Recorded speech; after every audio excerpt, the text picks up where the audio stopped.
My last video, we talked about how to identify difficult clients. In this video, I'm going to talk about what do you do with those clients when you're working with them.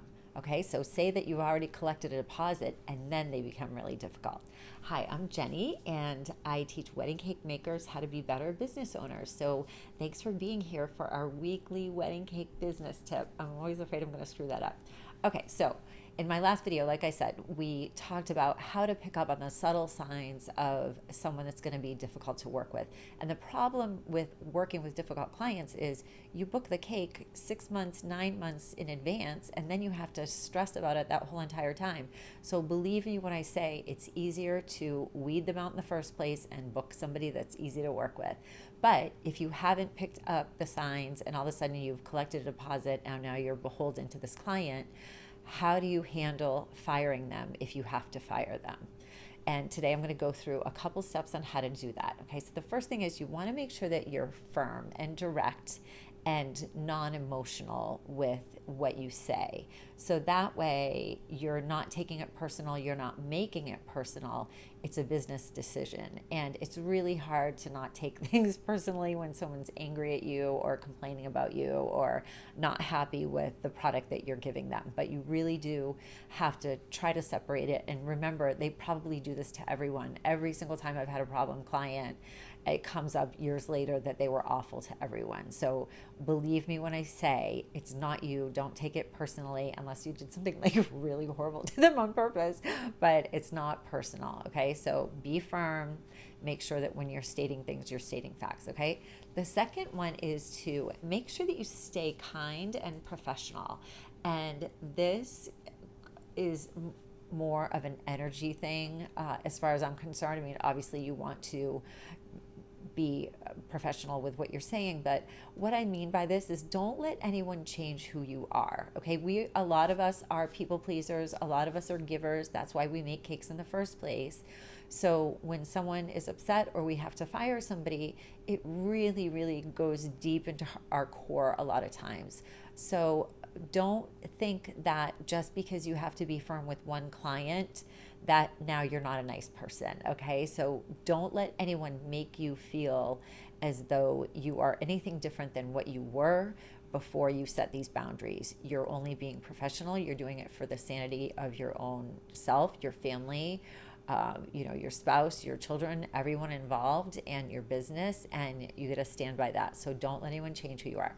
Okay, the next one is to make it their decision. And what I mean by this, and I'll go into a little script after, but when you make it seem like they are making the choice instead of you are saying definitely like you can't work with them. If you make it their decision, they're going to make the right decision for them. And then that way it's kind of like you're free of the responsibility of firing them. So, if it ever bothers you, you can just think like they're the ones that made the decision. So you want to make sure that you word things so that they are making the final decision. The ball is in their court.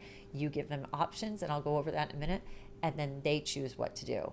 And then the last one is don't say anything that, how do I put this? Don't say anything that can't be repeated, meaning like you want to stick to the facts. Okay, so that way if this story, because she's going to be telling the story, or he is going to be telling the story to people months and months to come, they might be talking to your colleagues. So remember that. So when you do say something, make sure that it can be repeated. So again, stick to the facts. Don't say anything that's personal, attacking them personally.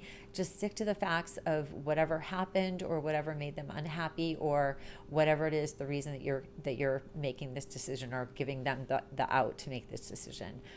So like I said, just make sure that, when you're thinking about your words, if they're repeated, if someone said those words to someone, if you're comfortable with that, that's a good thing. So just make sure it just, you stay in your integrity and just make sure that when they start talking to your colleagues, they have nothing bad to say about you. It was a financial business ethical, whatever kind of decision it was. Okay. So now I'll go through a little bit of how you can handle this. So if you have a client and say that they are, if you've already booked them, you've already gotten the deposit, and say they are asking you for things that maybe you don't do, like services that you don't do, or saying that all of a sudden they don't like your cake, or all of a sudden now they're challenging the pricing and things like that. So if they're complaining, you can say to them, just say, you can say, use these exact words like, hi, whatever, Liz, we'll use Liz. Hi, Liz. Thank you so much for your feedback on this. After a lot of thought, I'm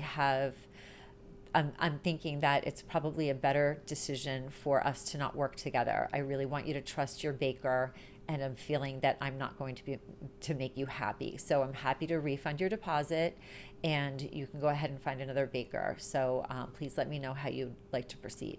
Then they will do one of two things. They will be like, oh my God, I am not losing you as my baker. And then they will respect you because now they know your boundaries. Or they will go ahead and accept that offer. You give them the deposit back. So what? The deposit, I mean, honestly, like it's going to be so much easier to get rid of them than work with a difficult client, depending on how difficult they are. And then that was their decision. So you say to them, like, listen, I don't feel like we should work together. And then they, like I said, they're either going to do one of two things. They're either going to come back and be on their best behavior because they know that now you have boundaries and they can't push them, or they are going to take the deposit and then they're out of your hair. And either way, it's going to work out fine because you set your boundaries, you let them know that you're not going to be treated disrespectfully, and you can go ahead and follow through any way that you feel is necessary, and it won't be detrimental to your business. Okay, so that is how to deal with these difficult clients. So if you haven't seen that last video, go ahead and see. It's red flags, how to pick up I can't remember the title, like the subtleties or something like that, how to identify difficult clients. So go back and see that one.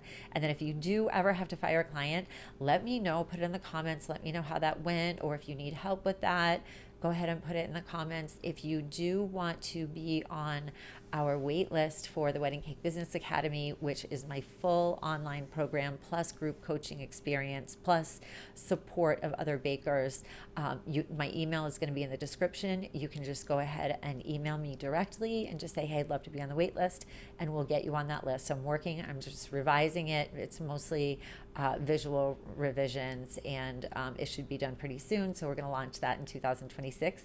And I hope you like this video. And if you can like and subscribe, that would really help me out so I can help other bakers. All right. So thank you so much for being here, and we will see you next week. Bye.